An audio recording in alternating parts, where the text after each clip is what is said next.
74वें गणतंत्र दिवस की पूर्व संध्या पर राष्ट्रपति द्रौपदी मुर्मू आज राष्ट्र को करेंगी संबोधित।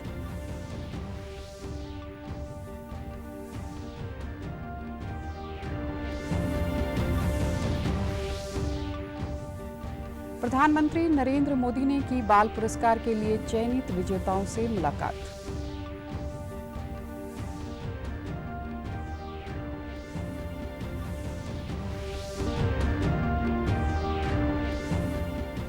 और हरियाणा में 10 रुपए प्रति क्विंटल बढ़ा गन्ने का दाम, मुख्यमंत्री मनोहर लाल ने की घोषणा। नमस्कार, चंडीगढ़ से आपका स्वागत है। मैं हूं आरजू। अब समाचार विस्तार से।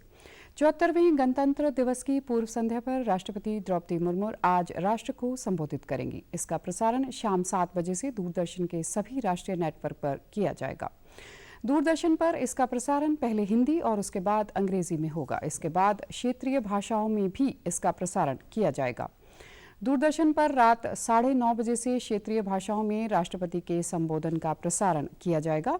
उधर गृह मंत्रालय ने बताया कि गणतंत्र दिवस पर 901 पुलिसकर्मियों को पुलिस पदक दिया जाएगा। 140 कर्मियों को वीरता के लिए पुलिस पदक, 93 कर्मियों को विशिष्ट सेवा के लिए राष्ट्रपति पुलिस पदक और 668 कर्मियों को उत्कृष्ट सेवा के लिए पुलिस पदक दिया जाएगा। वहीं हरियाणा पुलिस के 14 अधिकारियों और कर्मचारियों को विशिष्ट व सराहनीय सेवाओं के लिए पुलिस पदक से सम्मानित किया जाएगा। मिस्र के राष्ट्रपति अब्दुल फतेह अल सीसी अपने 3 दिवसीय भारतीय दौरे पर आए हुए हैं। वे 74वें गणतंत्र दिवस पर मुख्य अतिथि होंगे। प्रधानमंत्री नरेंद्र मोदी नई दिल्ली में अब्दुल फतेह अल सीसी से मुलाकात की। इससे पहले राष्ट्रपति सीसी का आज सुबह राष्ट्रपति भवन में औपचारिक स्वागत किया गया। राष्ट्रपति द्रौपदी मुर्मू, प्रधानमंत्री मोदी और कई अन्य नेता इस अवसर पर उपस्थित थे। राष्ट्रपति सीसी ने राजघाट पर राष्ट्रपिता महात्मा गांधी की समाधि पर पुष्पांजलि अर्पित की। विदेश मंत्री डॉक्टर एस जयशंकर ने आज सुबह मिस्र के राष्ट्रपति से मुलाकात की। अब्दुल फतेह अल सीसी ने एक बयान में कहा कि भारत के राष्ट्रीय दिवस पर मुख्य अतिथि के रूप में शामिल होना उनके लिए बड़ी बात है। उन्होंने कहा कि दोनों देशों के बीच संबंध संतुलन और स्थिरता पर आधारित हैं। राष्ट्रपति सीसी ने उम्मीद व्यक्त की कि दोनों देशों के बीच द्विपक्षीय संबंध और मजबूत होंगे। प्रधानमंत्री नरेंद्र मोदी ने प्रधानमंत्री राष्ट्रीय बाल पुरस्कार विजेताओं के साथ नई दिल्ली स्थित अपने आवास पर बातचीत की। प्रधानमंत्री ने पुरस्कृत बच्चों को छोटी छोटी समस्याओं का समाधान ढूंढने, धीरे धीरे क्षमता निर्माण करने, क्षमता बढ़ाने और बड़ी समस्याओं के समाधान के लिए आत्मविश्वास विकसित करने की सलाह दी। बच्चों ने प्रधानमंत्री से अपनी समस्याओं और चुनौतियों के बारे में कई सवाल किए और विभिन्न मुद्दों पर उनका मार्गदर्शन मांगा। इस दौरान प्रधानमंत्री ने शतरंज खेलने के फायदे, कला और संस्कृति को करियर के रूप में अपनाने, अनुसंधान और नवाचार तथा अध्यात्म जैसे मुद्दों पर भी बातचीत की। केंद्रीय महिला व बाल विकास मंत्री स्मृति ईरानी ने कल प्रधानमंत्री राष्ट्रीय बाल पुरस्कार जीतने वाले बच्चों से प्रधानमंत्री संग्रहालय में मुलाकात की। मंत्री ने बच्चों से पूरे समर्पण के साथ काम करने को कहा ताकि वे देश का नाम गर्व से ऊंचा कर सकें। के साथ इनके जो योगदान है उसकी पुष्टि होती है। सभी राज्य सरकारों के साथ उनका जो काम है, जो बच्चे प्रस्तावित करते हैं, उसकी पुष्टि होती है। साथ ही एक्सपर्ट्स की टीम भी बैठती है जिसमें मंत्रालयों के भी अलग अलग विशेषज्ञ बैठते हैं। उनका जो मंथन होता है उसमें से नाम फिर चुने जाते हैं। राज्य स्तरीय कमेटी की रिपोर्ट के प्रस्ताव के बाद हरियाणा सरकार ने गन्ने का दाम 10 रुपए प्रति क्विंटल बढ़ा दिया है। अब प्रदेश में गन्ने का भाव 372 रुपए प्रति क्विंटल होगा। इससे पहले कृषि मंत्री जेपी दलाल ने मुख्यमंत्री मनोहर लाल से मुलाकात कर गन्ने के राज्य सुझावित मूल्य पर पूर्ण विचार समिति की रिपोर्ट सौंपी। इस मौके पर मुख्यमंत्री ने बताया कि सरकार शुगर मिलों को अपग्रेड कर रही है।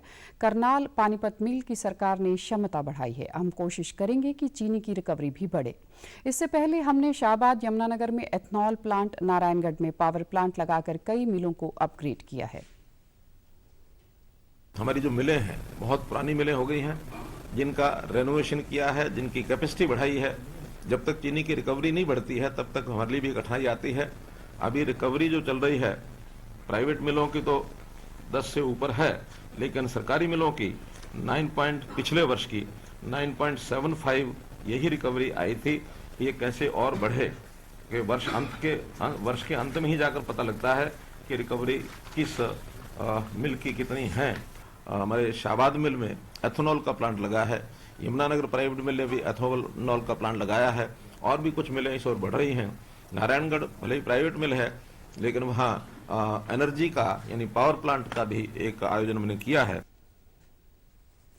मुख्यमंत्री ने गन्ना किसानों से अपील करते हुए कहा कि अब गन्ना लेकर मिलों में जाएं ताकि कल से विधिवत उन्हें शुरू किया जा सके।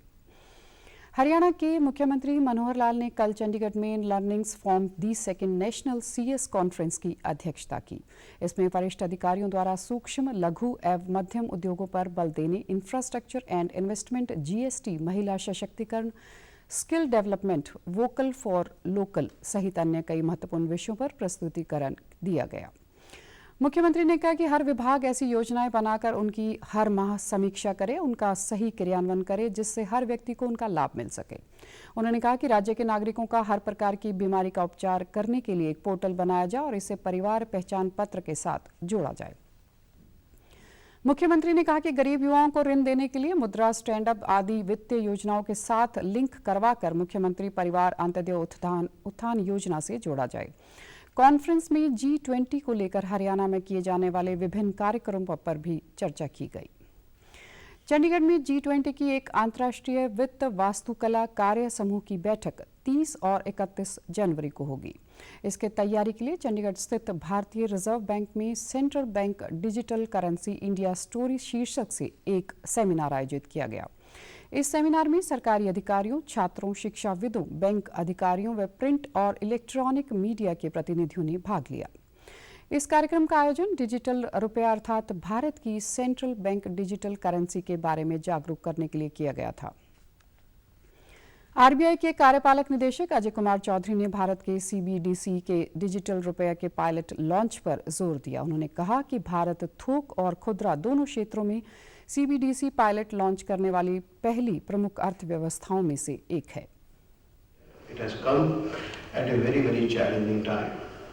As the world is dealing with the after effects of a disruptive, once-in-a-century global pandemic, conflicts and lots of economic uncertainty. At this juncture, India's achievements in many areas are such that they can also be useful to other countries of the world.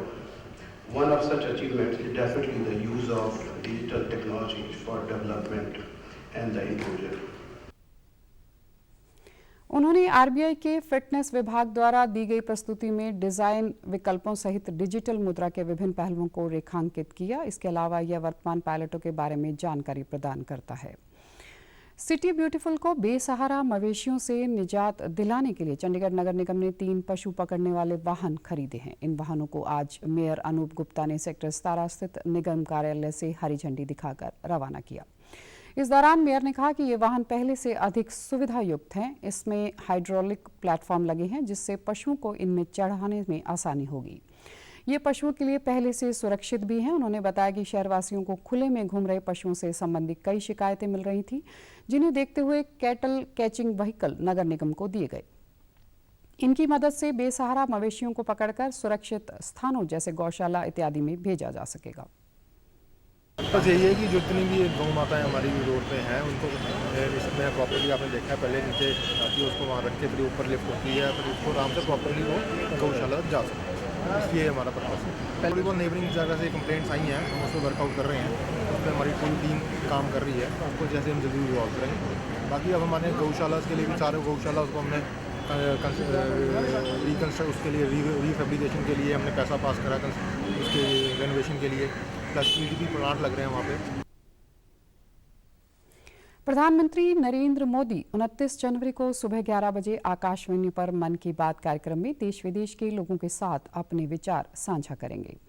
यह इस मासिक radio कार्यक्रम की 97वीं कड़ी होगी। प्रधानमंत्री ने लोगों से इस कार्यक्रम में शामिल किए जाने वाले विषयों के बारे में अपने विचार साझा करने को कहा है।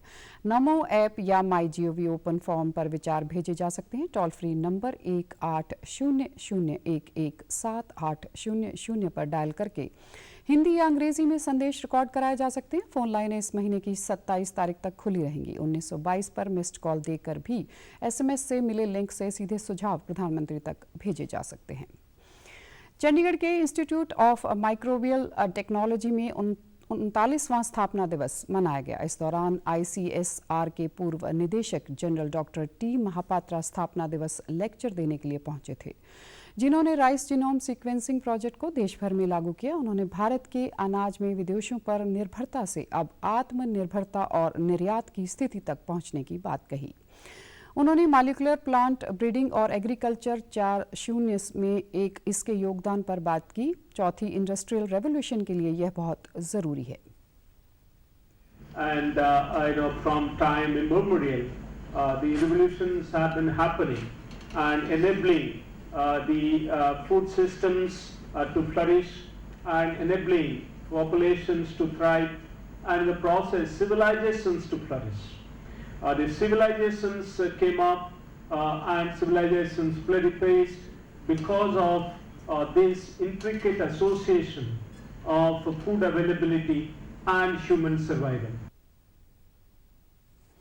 उन्होंने हरित क्रांति, श्वेत क्रांति, नीली क्रांति और कॉटन क्रांति तक का सफर बताया। डॉक्टर महापात्रा के कार्यकाल में दालें और शुगर के क्षेत्र में काम हुआ। करीब 80 फोर्टिफाइड फसलों की किस्में रिलीज की गई। इंस्टीट्यूट की ओर से ओपन डे भी रखा गया, जिसमें करीब 250 विद्यार्थी व आम लोगों ने लैब का विजिट किया और तकनीकों को जाना। अंत में इस बुलेटिन के मुख्य समाचार एक बार फिर।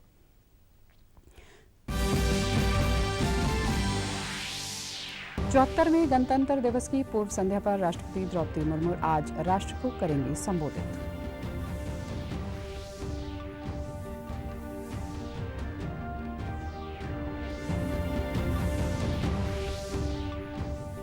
प्रधानमंत्री नरेंद्र मोदी ने की बाल पुरस्कार के लिए चयनित विजेताओं से मुलाकात।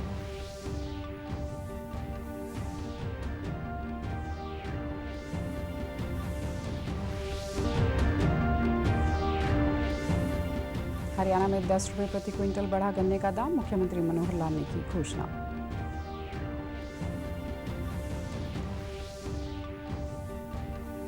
और आप हमारे समाचार YouTube channel DD news Chandigarh, Facebook DD news Chandigarh और Twitter handle DD news CHD पर भी देख सकते हैं।